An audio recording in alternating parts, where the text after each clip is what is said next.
Hey, Travis Hightower here, your Denver real estate agent. Today I wanted to share with you about divergent thinking and how to use divergent thinking in the home buying process.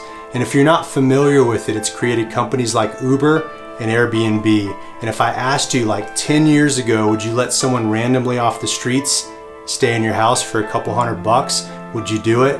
You'd absolutely laugh at me, tell me to take a hike, and an absolute no. But today, fast forward 10 years later, it happens every single day all over the world. And a company like Airbnb is $1 billion company. They don't even own any real estate and they are just dominating the market, all coming from divergent thinking, challenging the norm and coming up with something new that created something massive. And so in the home buying experience, we also want to create something massive, right? We want to find the perfect house for you and do that effectively. We don't want it to be drawn out over months. We don't want you to have a lot of uncertainty or lose out on a lot of deals when you're out there looking. And so the process that I've outlined from you from last video was talking about having a meaningful conversation with the people most important to you and connecting, having a safe space to share times in your life where you're the most excited to move into a new rental, move into a new house, sell a house, buy a house, having those high point moments and sharing and connecting with people that are the most important to you. It actually allows a plan to emerge for you. You're able to connect and do that. And that plan, directed by divergent thinking, allows you to come up with the best possible ideas in the shortest period of time. And so how we do that is having that conversation, setting it up in a way where you're connecting, talking, sharing. The next part of that process is actually sitting down and posing an amazing question like this, handing out post-it notes and markers, and sending the message to more or less say, hey, we're going to answer this question in a short period of time, and I would love to get all of your amazing ideas written out here so I can decide if those are the ideas that I want to deploy in my home, the home that I want to purchase. And so you can choose the question. For me, I said, what makes this the perfect home today? And why do I absolutely love it? Again, you can pose any question. I like this one because it's today. It's not 10 years from now. It's not when you're married with kids or whatever that looks like in the future. It's today, and it's what you love. It's what really resonates with you as an individual. And so asking that question, giving people the post-it notes, having a marker to write down the answers, putting them on like a 3 or 4 minute clock, it squeezes the best ideas out in the shortest period of time. You're not thinking about it for an hour, coming up with the perfect response to that question. You're actually doing it in a short period of time, coming out of your head and just putting it out there, coming from your heart, coming from that conversation that you just had, that connection that you had with the people most important to you.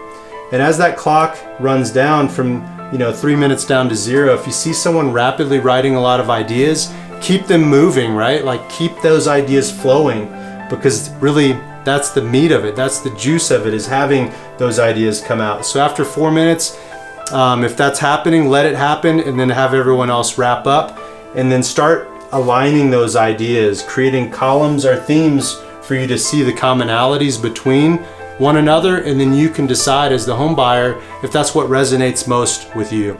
And so common themes would be like maybe location, historic versus modern, layout, finishes, fixer upper, 100% done versus needs a lot of work. All of that stuff will start to align there, and then you can start to hear what's important and have that be communicated to you from other people that have influence over you.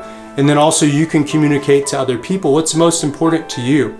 And so thank everyone for giving you that information, having them provide as many ideas rapidly as possible. Thank them for that.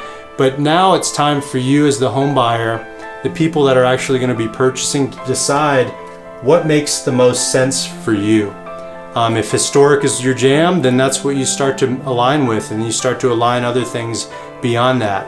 If a high level of finish is your jam, again, that's what you start to align with. But you start to communicate that with people in your life, so when you're later on in the process and you're unsure about if this is the perfect house and someone's telling you, hey, you need to be doing something differently, you're able to cut through that noise and say, yes, I know what I want. I went through a process to determine what that is, and we've collectively talked about it with people most important to us, and this is what I want to take action on. So it really creates that clarity so you can do that. So take some time to do this process, come up with the best possible ideas, and then from that space you can create your must-have list. As the buyers, as the people that are actually going to be purchasing, decide what resonates the most with you on the board here and create that must-have list.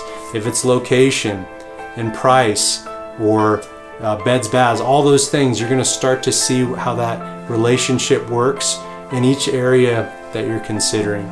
And from that space, you're able to actually get what you want, find the perfect house, something that you absolutely love.